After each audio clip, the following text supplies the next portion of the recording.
Mis invitados de esta noche son héroes. Tengo miembros del Cuerpo de Bomberos, al coronel Juan Tavares, comandante del Departamento de Rescate, al primer teniente Ilusión López, miembro del Departamento de Rescate y Brigada Jurón.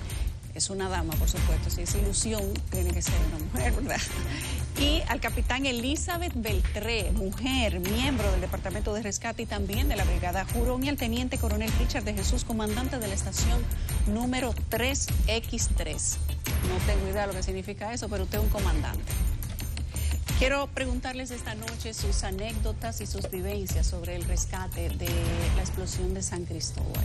No todos los días uno tiene gente que le ve la cara a la muerte de manera permanente y sobrevive. Eso no es tan fácil. Hablar de los bomberos en este país es hablar de verdaderos héroes, hacer mucho a veces teniendo muy poco. Entrar en lugares muy peligrosos simplemente con la valentía, con el coraje y con la conciencia y con ese deseo de salvar la vida de los demás. ¿De dónde sale esa fuerza sabiendo que te enfrentas a un peligro y ir sin pensarlo? Claro. Bueno, primero, antes que todo, darle las gracias por la invitación a este programa, en nombre de todo el Cuerpo de Bomberos Distrito Nacional y de nuestro jefe, el general José Luis Fromet Erasme. Cada quien me imagino que va a contar su anécdota, porque cada quien lo siente un poco diferente, de cómo enfrenta el temor y esas cosas. Sí, nosotros nos preparamos para ese tipo de eventualidad. Lo que, como siempre se ha dicho, ninguna emergencia es igual a la otra. Claro. En el caso acá de San Cristóbal, como nosotros fuimos Distrito Nacional a darle apoyo a San Cristóbal, al llegar allá sí encontramos que fue una emergencia de gran magnitud. Nosotros realmente cuando llegamos a ese tipo de emergencia, lo que tenemos como procedimiento, protocolo y el objetivo es ayudar en mitigar lo que está pasando inmediatamente. En ese caso lo que encontramos fue bastante incendio, lo que fuimos a controlar ese incendio sabiendo ya que nos habían comunicado que habían víctimas. Y realmente el manejo de víctimas con nosotros, le voy a hablar muy personal, nosotros nos enfocamos tanto que no nos da tiempo a pensar que, o sea, sí sabemos que hay víctimas y que tratamos de ayudar y todas esas cosas, pero en el momento del trabajo nosotros nos enfocamos tanto que luego sí es que nos viene como una retroalimentación de lo que vimos. A mí personalmente me pasa como que en después... cámara lenta, ¿lo ven? Sí, a mí me pasó que después del evento, ya día miércoles, jueves, por ahí, ya pensaba mucho en eso, recordando cada cosa que vi, que pasamos, que controlamos, cómo actuamos. A veces muchas ocasiones uno lo hace también como para mejorar, qué pudimos hacer, pero sí uno se sueña. Yo me soñé con varias veces estando allá. Entonces, esas son cosas que le quedan a uno. Ilusión, ¿cómo lo viviste tú? Pues igual que como dice el coronel Tavares, uno se prepara durante mucho tiempo pero cuando llegue el momento uno no lo piensa. Desde mi punto de vista particular no lo pienso, no mido el riesgo quizás, eso no está correcto, pero para eso tengo a mis comandantes siempre que están midiendo el riesgo por nosotros. Y también me pasa que es los días después, donde uno lo analiza y dice, wow, yo estuve ahí, wow, lo que vi, no sé, toca de agradecer a veces. Más que nada dar muchas gracias a Dios y a los compañeros de uno que estuvieron ahí. Por ejemplo, en mi caso en San Cristóbal, yo tendría que agradecer a los bomberos de Nigua, a los bomberos de Los Llanos en San Pedro, que fueron los que trabajaron junto conmigo el día lunes. Y lo único que queda es agradecer, pero de verdad uno lo piensa es después. En el momento la adrenalina de uno querer ir a ayudar no le permite a uno pensar en lo que está viviendo en ese momento. Richard, ¿cómo lo vivió usted? Buenos días, buenas noches, gracias por la invitación. Bueno, en el caso mío ya tengo un poquito de experiencia en los bomberos, tengo más de 27 años siendo bombero. Cuando llegamos el martes me tocó hacer relevo allá al personal que amaneció, nos pusimos en contacto con el puesto de mando y me asignaron la tarea de combatir el incendio al frente del edificio de 3 niveles. Y ahí pasé el día entero ahí tratando de sofocar las llamas, bajar la temperatura, para que los muchachos de Jurón y búsqueda de rescate puedan entrar a buscar los cadáveres. No tuve la oportunidad, llegó la oportunidad de hacer rescate de cadáveres, porque no es mi área. Lo mío es sofocar incendios y controlarlo. Ya eso de búsqueda de rescate lo damos al coronel Tavares y al equipo de Jurón. Pero en mi experiencia fue bastante como dice el coronel Tavares, muy de lleno. No en el momento que estábamos allá trabajando, porque estábamos acostumbrados al trabajo, sino luego llegamos a la estación, que nos bañamos, nos sentamos en la cama y comenzamos a pensar, cónchale, pero ¿qué pasaría? ¿Cómo fue? ¿Cómo pasó? Tantos muertos. Pero fue impresionante. Nunca he visto una emergencia así. Buenas noches, un placer. Realmente fue una experiencia un poco triste en el sentido de que al ver tantas personas fallecidas, pero hay una frase que dice que cuando la emergencia llega, el momento de la preparación ha terminado. Entonces nosotros como brigadas nos preparamos constantemente para que al momento de que se presente una emergencia, nosotros podamos actuar de la mejor manera posible para poder salvar vidas y proteger propiedades. ¿Cómo deciden ustedes que van para adentro, por ejemplo? Porque una persona normal, quizás con poco entrenamiento o sin entrenamiento, lo mueve lo que haya dentro del lugar del peligro. O sea, si a una madre le queda atrapado un hijo, no piensa en el peligro, o a un padre, o a un hermano. A veces hasta la mascota. He visto historias de personas que se le queda su perrito y han perdido la vida tratando de salvarlo. Pero en el caso de ustedes que no tienen conexión afectiva con las víctimas, al menos creo que no les ha pasado encontrar una víctima que conocen después adentro, ¿verdad que no? Gracias a Dios, no. No. Bueno, no, así tan de ese sentido no, pero sí me tocó una vez un accidente vehicular. Sí, que cuando fui a atenderlo era un familiar. Y sí, golpea mucho. Y se puede discernir, a pesar del impacto de ver que es alguien que conoces. O sea, despierta uno del momento del reconocimiento. Bueno, me pasó realmente que me di cuenta que tenía que resolver, tenía que ayudar. Y más, o sea, ya conociéndolo, y tenía que hacer mi función como rescatista, que fue a eso que yo fui. Pero sí es impresionante, choca cuando es una persona que uno lo conoce y en las condiciones que lo ve. ¿Estaba vivo? Sí, falleció luego. Para el que Pero, es sí. encontrado por alguien conocido tiene que ser un gran alivio, ¿eh? Sí. Pero contestándole a lo que usted preguntó de cómo nosotros entramos sabiendo que no es familiar, nosotros no tenemos distinción con eso. Es nuestra labor y nuestra función. No hay miedo, porque el miedo a veces se convierte en una barrera. Siempre, Cuando tú ves un incendio enorme, Claro, o tú ves una explosión, un desastre, Claro. un gran accidente, tú también puedes estar en peligro. Hay algo, la autopreservación la pierden los bomberos. No, y de hecho, hay algo que le quiero como aclarar un poquito, que la gente dice, que los bomberos sí somos héroes y que arriesgamos nuestra vida para salvarla de otros. Nosotros nos preparamos para ayudar al otro y nosotros mismos. Inclusive, una de las cosas que nosotros tenemos bien claro es que la seguridad va primero antes que todo. Y antes de entrar a una estructura, sí tenemos la tecnología, cámaras térmicas, evaluamos la temperatura que hay dentro, las condiciones de la estructura, y simplemente no entramos porque hay que entrar. Hay primero toda una evaluación y un protocolo de seguridad, y luego sí. Y aparte de eso, que tenemos las técnicas, la preparación y el equipamiento, porque el equipo que nosotros utilizamos, aunque es bastante pesado, pero nos protege bastante. No, igual. Nosotros pues no entramos en nuestro equipo de protección personal completo para evitar que luego entonces no ocurra algo a nosotros. Se hace una evaluación previa. Los comandantes de las brigadas pues hacen las evaluaciones y son quienes nos autorizan al momento de nosotros llegar a las emergencias si podemos entrar o no. Entonces ya luego que ellos hacen ese levantamiento, se divide en grupos también. Nunca entramos solos, siempre entramos acompañados de algún otro bombero. Nunca entra uno solo. No. Está prohibido. Entramos siempre por lo menos dos. La manguera pesa bastante. El equipo. También. Sí, tenemos bomberos de mi estatura que la manguera no podemos con ella, claro. Entonces, siempre entramos por lo menos de dos en equipo para que si pasa cualquier cosa, pues tengamos como uno ayudar al otro. En mi ¿Sienten caso, miedo, Richard? ¿Usted ha sentido miedo en algún momento? Claro. O sea, cuando tú ves un incendio enorme, un edificio de 3 pisos y todo explotando adentro, ustedes hacen una labor Yo de tengo identificación una del anécdota peligro. que me pasó una emergencia, un incendio en un segundo piso. Acabando nosotros de llegar a la emergencia, subo a evaluar la situación, y cuando mando a subir la manguera con el bombero, comienzan a estallar municiones de pistola. Cuando averiguamos, era la casa de un general de la policía. Y aparentemente tenía municiones bajo el colchón, debajo de la cama, y un Estaba desastre. preparado para la vida el general. Exacto. Entonces nosotros lo que hicimos fue que nos acostamos en el piso, yo agarré a mis dos bomberos para que no se pongan de pie, y después que ¿Empezaron a estallar? a estallar. y usted sentía la bala por encima de la cabeza de uno cruzando y el coronel informa, dice, sí, comandante, cuando dejen de sonar las municiones, yo bajo de una vez le informo. Pero uno de mis temores grandes en la emergencia es tener que perder un compañero. Nunca me ha pasado.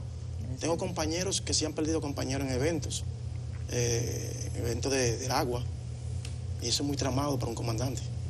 Tener que ver un compañero herido o perder la vida de un compañero en una emergencia. Tratando de ayudar. Ese es uno de mis temores siempre en la emergencia. Por eso soy uno de los comandantes más estrictos a nivel de equipo de protección personal.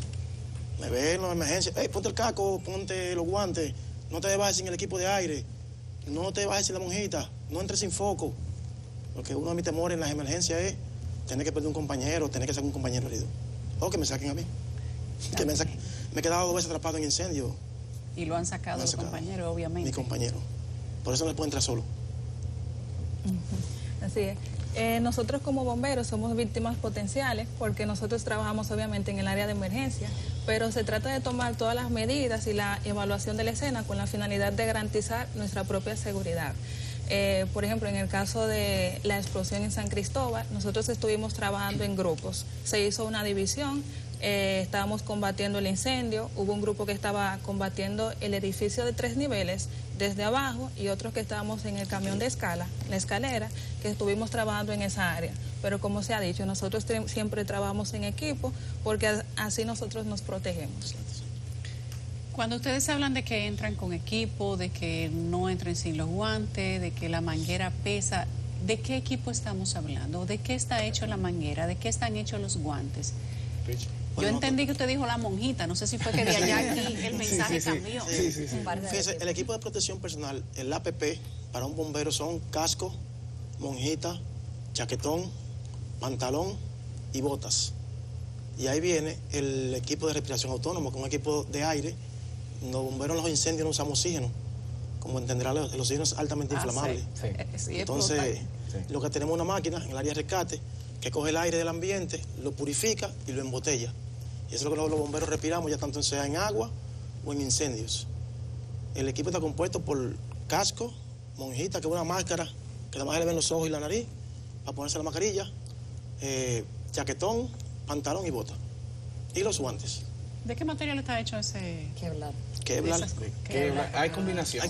Hay combinaciones de Kevlar, también hay de cuero. Lona con algodón. Lona con algodón, sí, es una combinación. Depende, es que los equipos fueron fabricados dependiendo de la emergencia que se ha destinado. Hay equipos que son de aislantes, que el calor le da y refleja el calor. O sea, el bombero no siente el calor. Son equipos ya para entrar en lugares muy incendiados que haya personas con vida. ¿Y ese es el que usan o no? No, ese lo usamos nada más para rescate de personas atrapadas dentro de incendios. ¿Y cómo deciden qué se van a poner antes de ir a un incendio? El equipo estándar, el de lona con algodón, es el equipo de fuego estándar que usamos para toda la emergencia. Cuando llegamos al lugar, que evaluamos la situación y nos dicen hay una víctima atrapada. Y con el equipo que tenemos... ¿Lo llevan en el camión? Exacto, entonces, ese equipo? Bueno, como bombero voluntario, la mayoría también lo tenemos en los vehículos. Por ejemplo, en de San Cristóbal a mí me ocurrió que el camión se fue y yo no llegué a tiempo a la estación. Entonces me tocó ir en mi vehículo.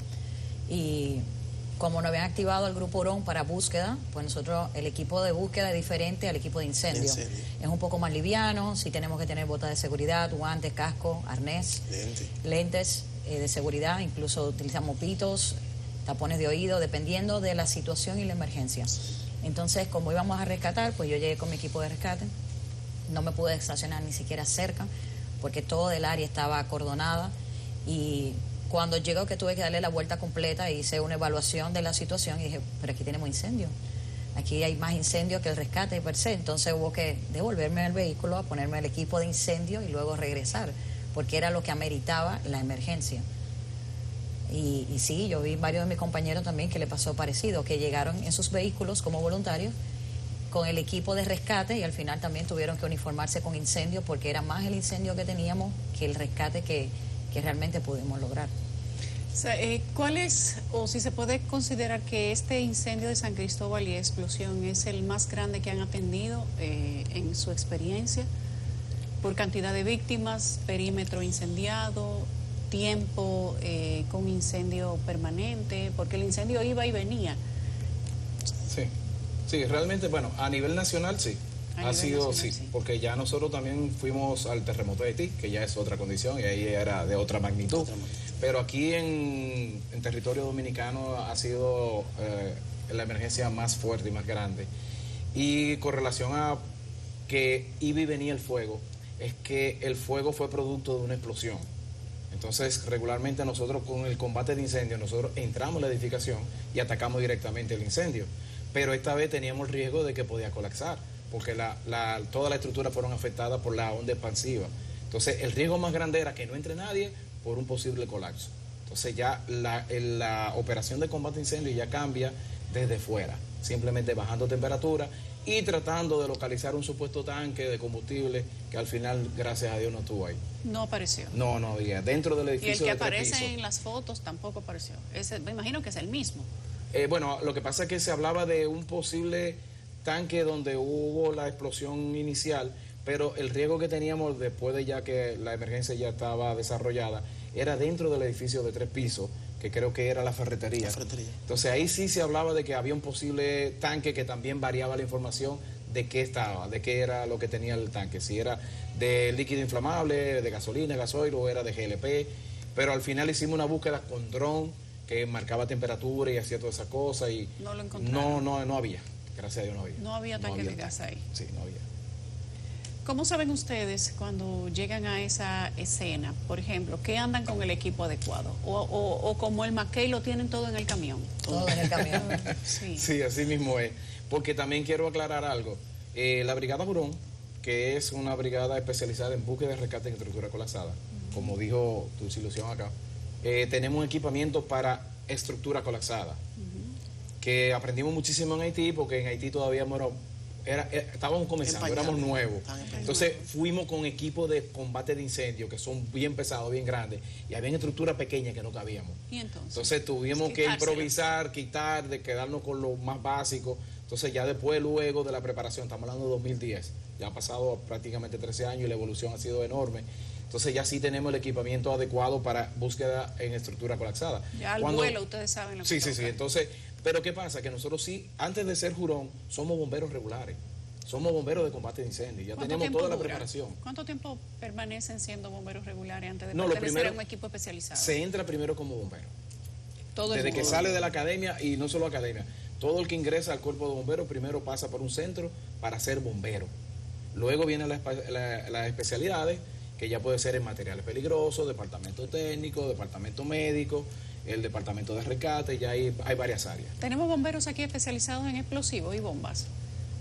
Sí, Genaro. Sí, claro que sí. Y el departamento de investigación y el departamento de materiales peligrosos.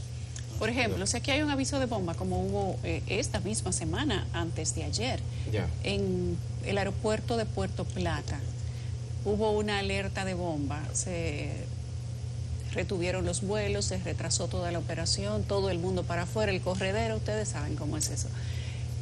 Una brigada de los bomberos llega, tiene un robocito como en la película. ¿Cómo es eso? Alguien con una ropa para repeler explosivos va.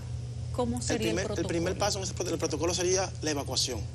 Luego de que los bomberos hacemos la evacuación en combinación con la policía, llega el departamento de explosivos de la policía o el ejército, que son los que hacen ya el manejo, desactivación o traslado de materiales explosivos.